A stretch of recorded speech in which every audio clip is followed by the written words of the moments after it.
Hey guys, welcome to Medical Mondays. This is a redo.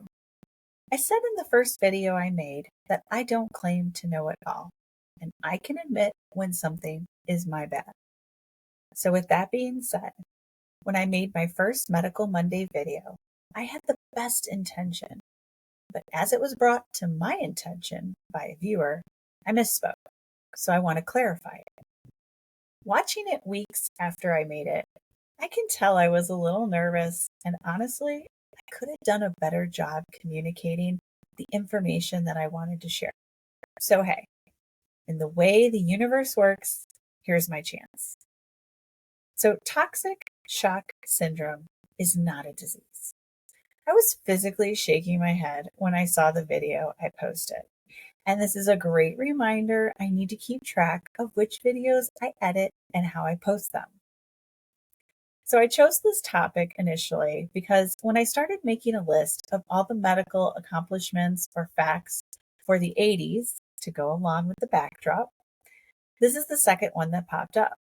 And from the articles I read, the government did make like a public awareness campaign in 1980. So I figured perfect topic for the video. My personal experience was viewing the warning on the side of a tampon box about TSS and people commenting to not wear them for too long. But in full transparency, I had no clue the medical reason behind it. As I said in the first video, when doing my research, I was very impressed when I read how quickly Congress moved to do an investigation in the rise of cases, along with passing laws so it could save other people. Now, since I no longer get my monthly visitor, I thought I was out of harm's way until reading about it again and realizing what it really was.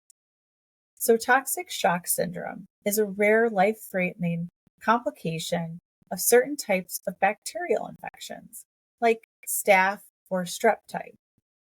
Now, these strains of infections can be found all over your skin, even in your nose.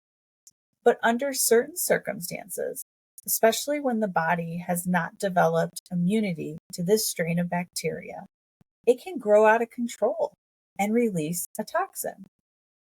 The toxin enters your bloodstream and can rapidly cause severe illness affecting your entire body. So the risk factors include skin wounds, viral infection, chickenpox, recent surgery, and tampons. The way people have mentioned this illness to me in the past, I was really surprised that only 50% of the cases had to do with tampons.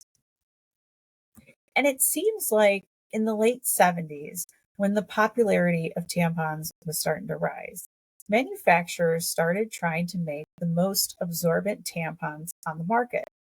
So some of them were using nylon instead of cotton since it had a stronger absorbency. But nylon was not the healthiest material choice for that area of the body. Also, when people saw more absorbent on advertising, they figured it could be left in for longer periods of time. So both of these factors seem to have contributed to the stat from the CDC that every 100,000 women, 9 people died from TSS at that time. So in 1980, Congress passed legislation making manufacturers no longer just to be able to use nylon products, and then also included the warnings and instructions to limit the chance of people getting it. And it seems like when they started explaining it to the public about the contraindications of using it, it really helped to curb the cases per year. Proving again, once again, knowledge is power, right? So even when changing the materials used in the tampons, when it was left in too long, since that area obviously is retaining blood, so the bacteria growth just is a cause for concern. Other articles I read pointed out that when you're inserting them, it can have tiny tears, and that leaves opening for various infections. But the real wild card factor I learned today was the reason why more people don't get TSS is because a large amount of the population actually produces the needed antibodies to fight the strains of this bacteria, which is why if you have it once, you're more likely to get it again in the future. Now, I'm not going to go over the list of symptoms because I feel like it can cause hypochondrial responses.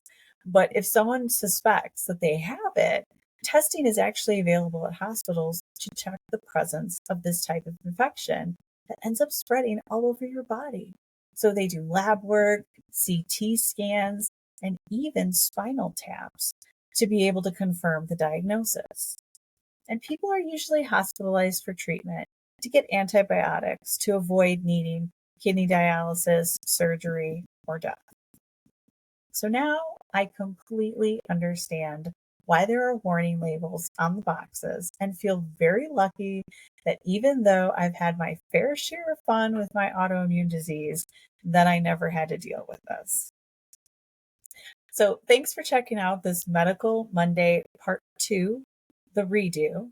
And as always, feel free to let me know your thoughts on topics, and I would be happy to share what I learned about them.